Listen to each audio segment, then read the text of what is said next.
Hi, I'm Helen Bauer, and this is the Heart of Hospice podcast. The Heart of Hospice podcast is your source for compassionate and informative discussions about hospice and end-of-life care. I'm a certified hospice and palliative care nurse with over 15 years of experience. Whether you're a caregiver, someone with a serious illness, or you simply need to know more about hospice care, this podcast is for you. Join me as we explore all the aspects of hospice, from the details of caregiving to the emotional and spiritual dimensions of end-of-life journeys. For more resources and to connect with me, visit theheartofhospice.com and find us on Facebook, Instagram, and LinkedIn. Keep listening for today's episode.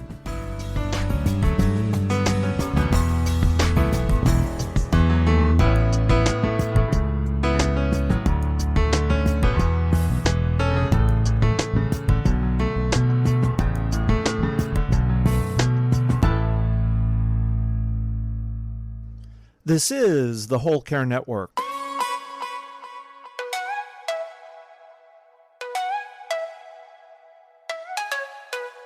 Helping you tell your story one podcast at a time. Content presented in the following podcast is for information purposes only. Views and opinions expressed in this podcast are solely those of the host and guest and may not represent the views and opinions of the Whole Care Network. Always consult with your physician for any medical advice, and always consult with your attorney for any legal advice. And thank you for listening to the Whole Care Network.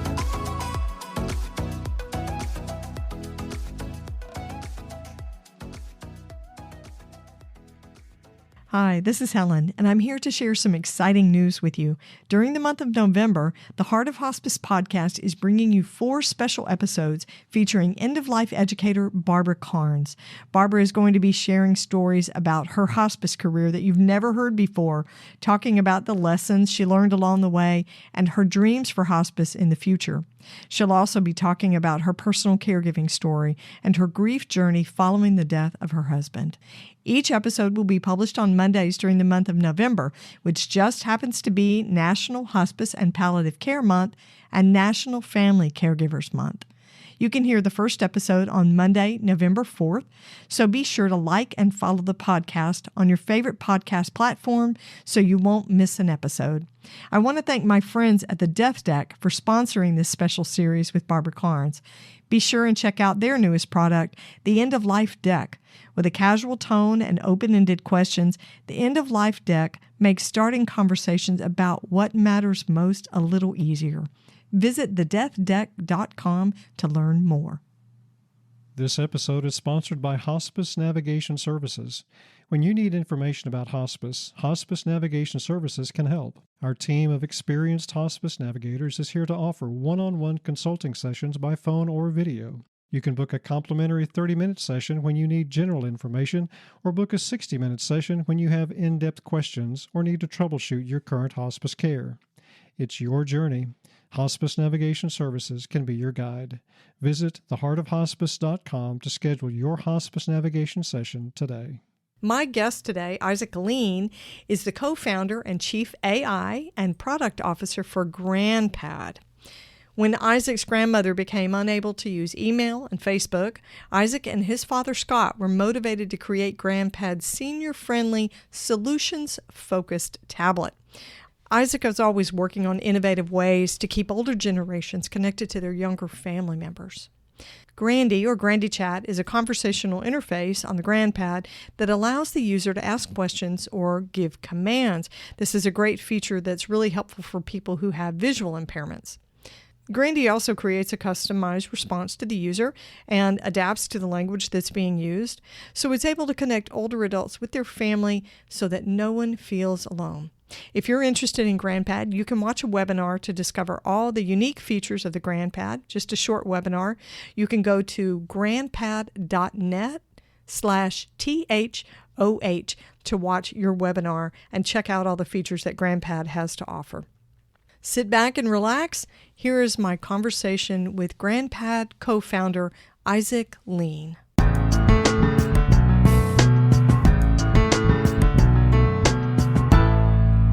Isaac, welcome back to the podcast. It's great to have you on the show.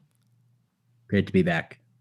You know, GrandPad is one of my favorite things because my mom has one and it's a constant source of joy for her because we load all these pictures in. So I got to tell you a funny story about my mom with this GrandPad. My mother doesn't know where the pictures come from. And I upload all these pictures and she'll say, oh, so-and-so sent me all these pictures of this and this and this and this, and you wouldn't believe. And I'm like, I would believe it because those are my pictures. I put them all in there. She forgets how that works. But I am so glad to have you back on the show. We're huge fans of GrandPad at the Heart of Hospice. So thanks for agreeing to do this with me. Yeah, I appreciate that. And excited to chat again about some new stuff. Yeah, we're going to get into some technology stuff today, which is really out of my area, but I think it's a really cool component of GrandPad. So let's backtrack just a little bit, step back a little bit, and talk about how GrandPad came to be and what the company's mission is. Yeah, so GrandPad started just about 11 years ago due to personal need that we saw within my own family. I was going into college in Southern California, and all my extended family and grandparents were in the Midwest in Iowa. And the challenge we saw was it was really hard for me, 18-year-old, to keep in touch with my grandparents.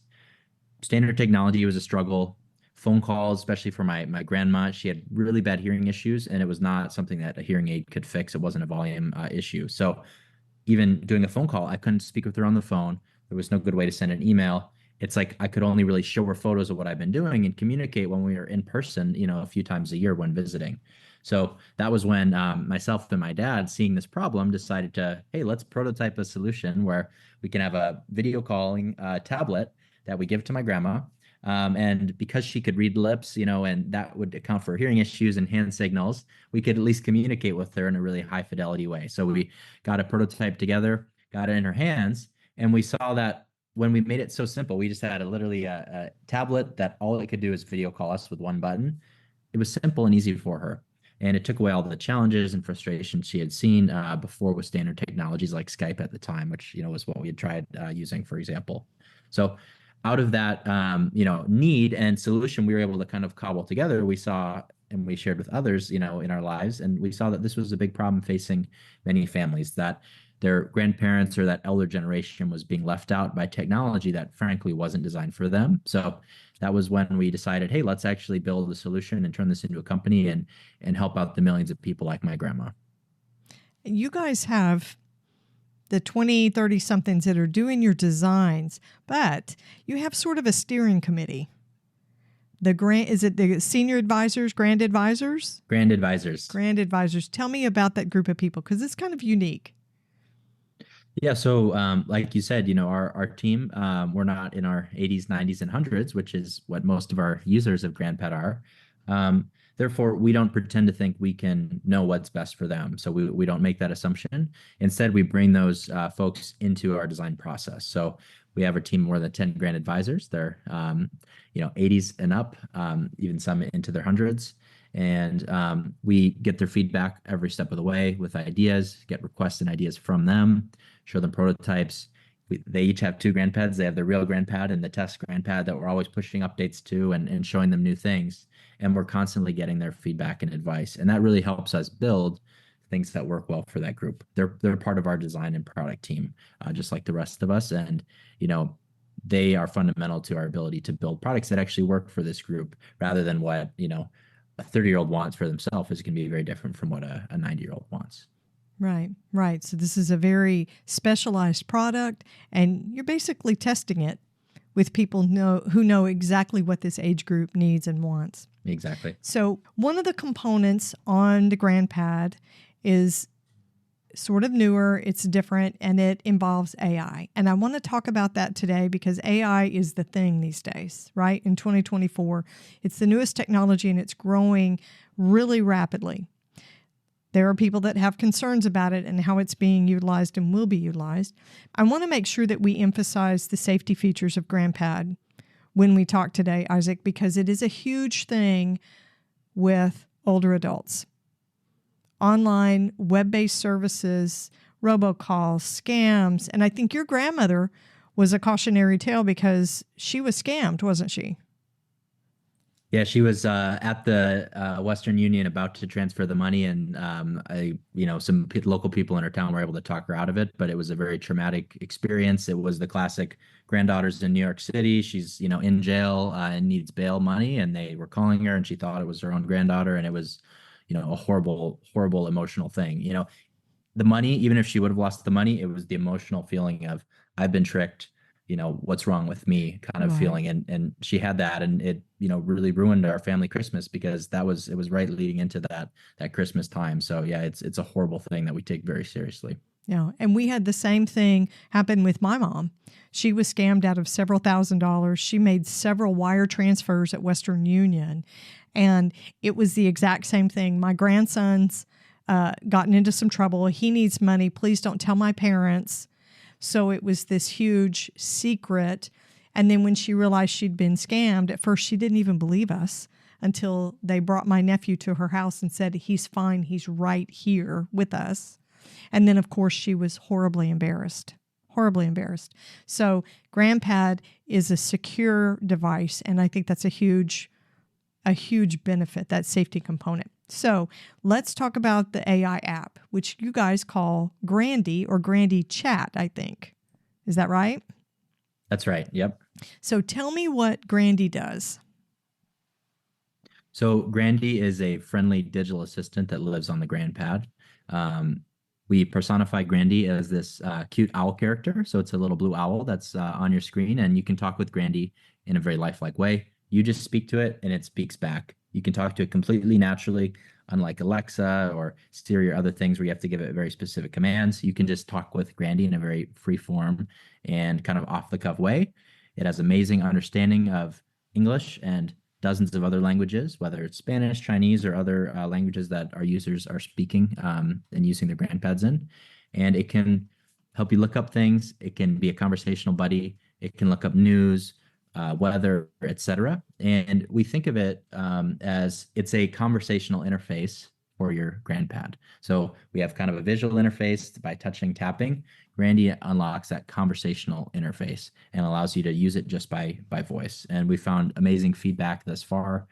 We've really invested in the safety, in the way that it works, the technology as well. And from an accessibility perspective, it's also very exciting because many of our users, as we age, we have things like macular degeneration and other, visual challenges that eventually happen to many of us.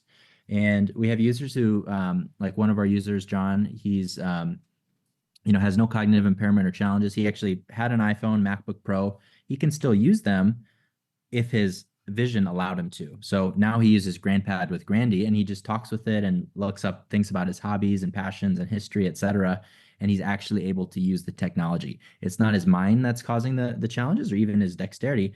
It's his vision, and he can barely see the GrandPad screen, but he can talk with Grandie on it. So we think it unlocks many, many use cases, and we're excited to continue building on this platform of a conversational AI powered interface. That's very cool. So I tested Grandie this week with my mom and my brother, because my mom doesn't manage the GrandPad as well as she used to. I don't think she's going to be able to use a new app on the GrandPad because she just doesn't do change. She doesn't do new stuff and incorporate that into her routines. But we asked it a few questions. I know it doesn't answer personal questions. My brother tossed out, how tall am I? And of course, it won't identify that. It says I can't access that information. But we asked a few questions, and my mother was just amazed that this device was answering her. She thought that was so cool. So when it comes to safety features, what does GrandPad have and what does Grandie have that protects the users? Yeah, it's a great question. So I think of it in layers of safety. So first of all, right, there's kind of a initial basic safety check that happens on any question you ask Grandie. So let's say someone asks something related to, harming oneself or others. It's just going to not engage. It's not going to respond. It's going to just kind of shut down and shut out those questions. So anything related to like violence Yeah, if it's, again, let's say someone wanted to make a bomb or something like that, right? Right. It's just not responding and shut it out, and it flags that. Okay. So those things won't go through the filter. Next, it's kind of like things that we are able to train Grandie and make sure it doesn't answer certain type of questions, or it won't go down certain rabbit holes where it can still respond to you, and they might be lighthearted questions, but it's not going to go deep on, for example, it doesn't help like diagnose medical conditions. Mm. AI is actually, it can do that. Obviously people should go to their doctor, but there's showing that AI can do some type of things very well, but we don't allow Grandie to do that. It's just going to say, hey, consult with a medical professional with those things. If you're experiencing, a medical emergency, sit down, and be careful and call 911. So Okay. that's kind of the next layer. And then third is we make sure Grandie is responding in a way that's appropriate for the user. So for example, Grandie knows some basic information about the user. It knows, what their age is. It knows they're, in many cases, an elderly person. So if I ask Grandie, say, hey, I'm thinking about getting an exercise. What should I start doing? It's not going to recommend a 98-year-old to go and start running a marathon and doing CrossFit and things like that. It's going to give, ideas. It'll say, hey, check with your doctor first, but there's things like chair yoga or Tai Chi that can be really healthy activities for people who are, in your situation, starting to exercise. So we think of it in those layers. And then finally, just like everything else on GrandPad, you can turn on and off the features. So let's say someone is in a very deep stage of dementia, and either something new is going to be a challenge, or it's just them talking to the machine, or like talking to an AI could just cause problems. So is there any concern? Yeah, no problem. Just turn off that feature. We don't want to force anyone to use something that they're not comfortable with. Sure. And so we think of it kind of in that way of all those layers. So how easy is it, or what's the process if you want to disable Grandie or one of the other apps? How do you go about doing that with GrandPad? Yeah, so it's super simple. Easiest way, you can call our 800 number and we'll answer 24/7, 365. We'll turn it right off. Or you can use your iPhone, Android, or web GrandPad companion app as like a family administrator or a loved one. And there's just a toggle. You can see all the apps and also individual features and turn those things on and off. So if they call the customer support, the 24/7, they're talking to a live person, aren't they? Mm-hmm. Yep, exactly. Yep, there are employees here in the U.S. So is the customer service agent going to talk you through deleting the app yourself, or can they actually turn it off remotely for you? Yeah, they'll just go ahead and do it. If someone wants to get a tutorial, we're happy to walk them through. But we find oftentimes people want good old-fashioned customer support, and we just take care of it. So Yeah. That's the easiest way for most people. Yeah, one-stop shopping. Yeah, I get that. Mm-hmm. We're going to break for just a minute. This isn't the end of the episode. There's more to come, so stay connected. When you need information about hospice for yourself or someone you care about, Hospice Navigation Services can help you navigate hospice care for the best end-of-life experience possible. If you're walking this journey and need the help of an experienced guide, Hospice Navigation Services is here for you. We understand the importance of having a guide who can provide personalized, unbiased support. Our team of experienced hospice navigators is here to offer one-on-one consulting sessions by phone or video. Whether you need information about how to start hospice services or guidance for your current services, we're here to listen and provide compassionate support every step of the way. You can book a 30-minute free navigation session with an experienced hospice navigator when you need general information to start your hospice experience. Book a 60-minute hospice navigation session when you have in-depth questions about hospice or need to troubleshoot your current hospice care. You deserve compassionate support and guidance for your end-of-life care. It's your journey. Hospice Navigation Services can be your guide. Visit theheartofhospice.com to schedule your hospice navigation session today. What makes Grandie different? I mean, I know you've got some safety features and some filters, but what makes Grandie different from other AI-enabled companions? So Grandie we actually have a pending patent on what makes Grandie different. So Grandie is designed to really understand you and be empathetic towards you as the GrandPad user. So that means things like I already mentioned. It knows, it knows your name, of course. It knows your age. It knows where you're kind of geographically located. And the whole training of how Grandie behaves is different from something like a ChatGPT. ChatGPT, it's super useful. I use it every day. It's very computer-like. Right. So some examples of how it's different. I can ask Grandie, hey, Grandie, how are you doing today? If I just want to have a conversation, and Grandie will tell me about its day. Again, it's this fictional owl character, so it'll talk about its life as an owl in the forest, etc. And it'll ask me back about my day and engage in a kind of empathetic and continuous dialogue. Grandie's also trained to know that some of our users have cognitive impairment, so the questions they're getting may be repetitive or maybe, something that someone without cognitive impairment wouldn't ask. It has empathy for that. And it's not going to come back and say, oh, you just asked me that, or you called me the wrong name. It's not going to, do things to make the user feel like they've done something wrong. But it might be just the fault of some cognitive decline. And then additionally, apart from its personality, Grandie will continually, and we're continuing to invest and build this out, be more customized and bespoke for the user. So what do I mean by that? I mean that over time, Grandie will speak to the user in an accent that's familiar to them, right? I'm from Minnesota. We speak in a kind of a funny way. And Grandie will be able to speak in a Minnesota accent that's colloquial to the user. It will be able to use local dialect. So again, in Minnesota, we have funny sayings. It will be able to use those things. So it's the dialect and accent, which we find when people have hearing loss or cognitive impairment, you're more comfortable speaking with people who are, like the people in your town or city sound like, versus someone who has a totally different accent and dialect and way of speaking. So things like that, we're going to continue to add, where Grandie is totally customized and bespoke to you and what you need it to be. Some people might want it to be very chatty with them. Some people might just want it like an Alexa, where it just kind of does what you ask it to do quietly. So that's kind of what we're investing in on top of the safety features. And then thirdly is this connection to the private family network. So GrandPad ends up being the center of the digital life for many of our users. It has their contacts, it has their music, their photos, etc. Grandie is now within that walled garden, and over time we'll add features where I can say, hey, I want to see photos from my granddaughter's, second birthday party. And it knows who your granddaughter is. It can find those photos because they're in your network, and it just pulls them up. You don't have to, log into other services or go on Facebook, and it's all within that safe, secure network. So those are kind of three things that make Grandie really unique. And we're going to continue to build and invest in all three of those categories.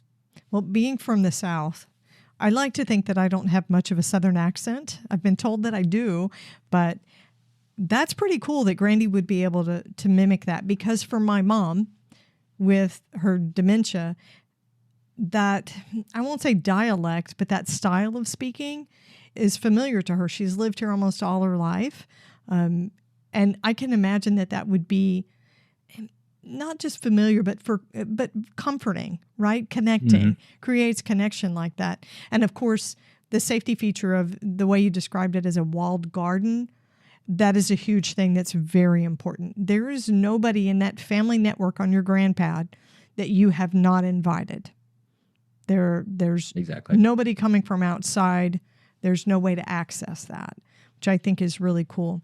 So question, Isaac, about talking to Grandie. So there's no format for it. You don't have to say, hey, Grandie, like you say, hey, Siri. It doesn't rely on the inflection of your voice or anything like that.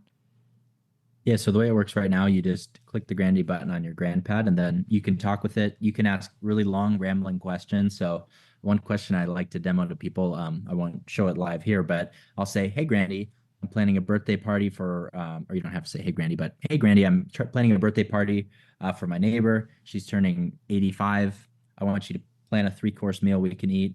Give me the recipes for each item. You should pick a theme for it and pick some music we can listen to that ties in with the theme. And they should have been the song she would have listened to when she was maybe, 20 and 30. She used to go dancing during that time in her life, I know. So help me plan that whole party.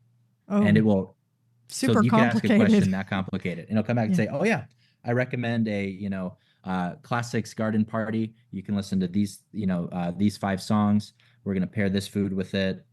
I could have mentioned people had food allergies, and it'll account for that. You can do really interesting, complicated questions like you would ask an amazing, real assistant.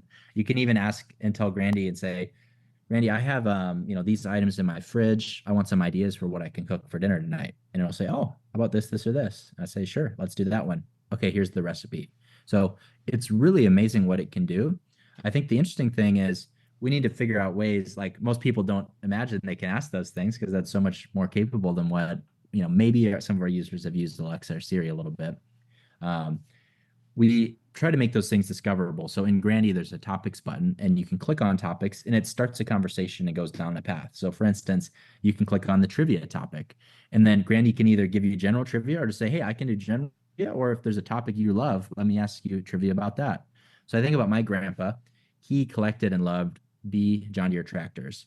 And the unfortunate thing is, as he got older and some of his friends passed away, there weren't many people who he could talk to about these tractors, right? I would talk with him about it, but I didn't, know, I didn't have expertise. I couldn't contribute much. Right. With Grandie, he could have played trivia games. He could have chatted about all the details of the history of these tractors, learned from it, etc. So it's really amazing the breadth of what you can do with these things. And really, it's about helping the user discover those things and unlock those interesting use cases that are there.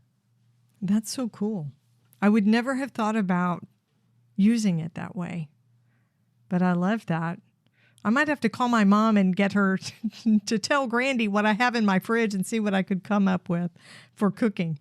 So AI is new. It's foreign to a lot of people. It's kind of intimidating. So with the senior users that you've got, you have to admit that they probably weren't too concerned about whether you had the latest AI technology on the GrandPad or not. Why did GrandPad want to include it? So one of the things we've been focused on from the beginning is bridging the digital divide. And AI and all the capabilities it has, things I've described here and things that it will be able to do, they're so transformational, they're so empowering. We don't want to have to, have people like my grandma wait 10 whatever years for it to be simple enough for her to get the benefit of. So Right. we saw early on, hey, this technology is a huge breakthrough. So we started investing and building in it and testing and figuring out like what can we deliver to our customers that will improve their lives and and provide a great experience. And that's what's led us down the path that we're on now. So it is like breaking bleeding edge technology. And we're very proud to say, hey, we're delivering it. We have people in their 90s, hundreds who are using this technology before the 20-year-old. And I think that's really, really a cool thing that is almost never been the norm, throughout history. Oh, for sure. So what kind of feedback do you get from users about Grandie and Grandie Chat? Yeah, so some of the initial feedback that we got was when we launched Grandie, it really had all the conversational things. It could chat with you. It knew about different topics, but it didn't have real-time information. So the funny thing was, it could do all those recipes and hobbies, etc., things I described, but people would sit down and say, "Hey, what's the weather? What was the score of the football game last weekend?"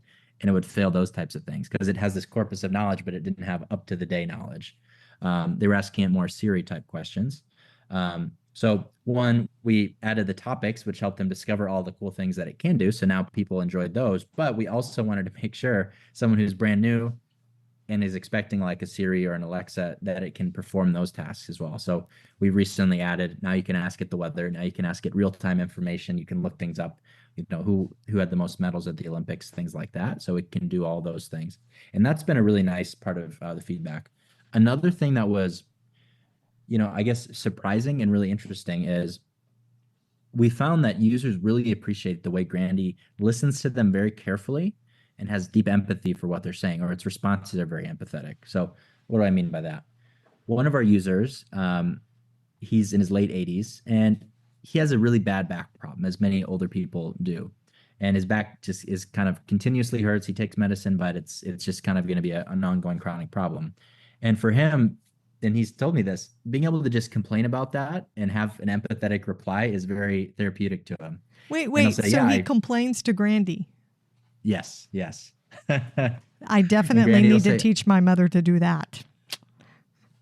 Yeah, and it's a funny thing because he, and I say, "Oh, well, what about your wife or your kids?" He goes, "Yeah, I have." And they just get frustrated with me, and I feel like I'm bothering them, and they're annoyed with me. And my kids are like, "Yeah, Dad, 87, of course your back hurts. Like, what am I going to do about it?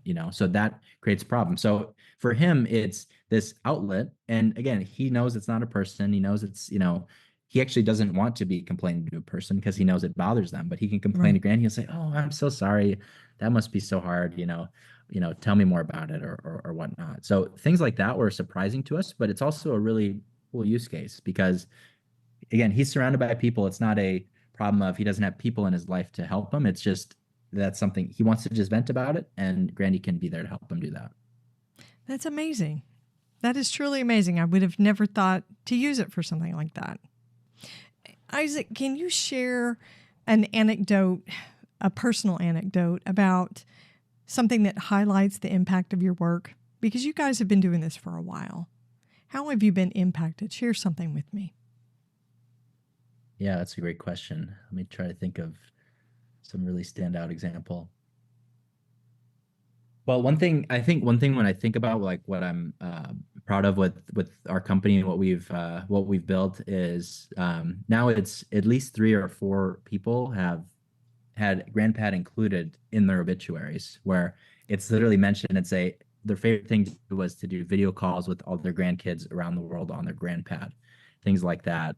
And to me, that's probably the most meaningful thing I've kind of seen and experienced, where that product is so important to them. That was like an amazing part of their life that helped them at, during the late stages of their life. Another thing that was really meaningful, when the COVID pandemic broke out in the US, like early days of 2020, when we still didn't really know what was going on, there was the senior facility, I believe, in Washington that was like the kind of ground zero that everyone was following in the news. And it was this national story. They locked it down. And actually, there was a GrandPad, one that one user had in that facility. And that was the only way they were able to see their family, because it was an older person. She didn't have an iPhone or way to video call. Yeah. And they were able to use it to still talk with their family. Many people in the facility actually kind of would borrow it and use it to communicate with their own family members.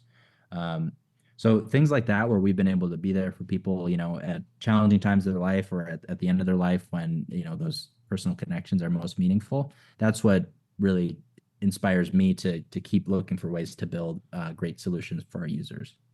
The mention in the obituary, that's huge, Isaac, because that's not just a product. That's not just a service. That's legacy.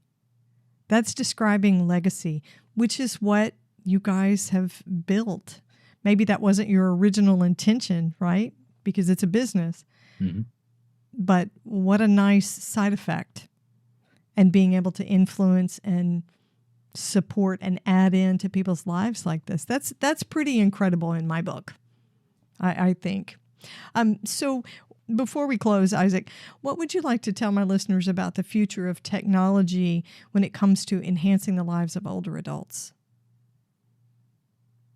So I think that this group historically has been left out by the latest technologies. People will build things for themselves. The 30, 40-year-olds will build products that they can use, and they just assume everyone can use it, or they don't even think about our older generations and what's going to be useful, appropriate, accessible for those people. So the thing I encourage everyone to do who's building products or services in this space or in general is, think about some of the older people in your life. Think about their needs, talk with them, and think, hey, is what I'm building, how can it help them? Make sure they're not left out of that conversation, because, in many cases now, they're the ones who have the most to benefit from these technologies. And there's so much loneliness across generations, but especially in older generations, as people, around them are passing away, and maybe kids and family live far away. We need to have technological solutions that help that group and don't leave them out. So that's what I would leave with people. Yeah, absolutely. So how can my listeners connect with GrandPad, look into watching a webinar, and getting an idea of what GrandPad can do for somebody in their family? Yeah, I'd encourage everyone, come to grandpad.net. You can watch the webinar. We'll chat with you in real time there. Call our 800 number, which is on the top of every page of our website, and a real person will answer any time of day, 24/7, and we'll tell you more and see if GrandPad can be a fit for someone you love. Isaac, thank you so much for talking with me today. I'm a huge fan of the GrandPad, obviously, but I love the work you guys are doing. Thank you so much for what you do. Appreciate it, Helen. Yeah, great to be back. Thanks for listening to the Heart of Hospice podcast. Check out our sponsor in the show notes and please leave a rating and review on Apple Podcasts. We would appreciate it if you would share this episode with your friends and family and anyone who needs to know more about hospice. Connect with us on Facebook, Instagram, and LinkedIn. And remember, no matter who you are or where you are in your hospice journey, you are the heart of hospice.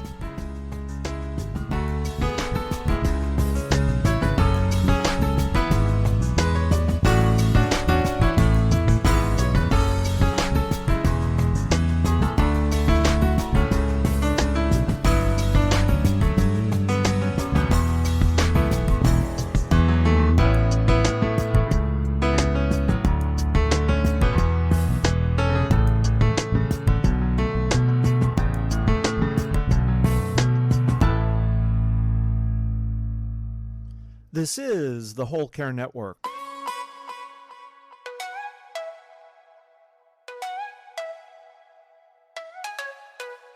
Helping you tell your story one podcast at a time.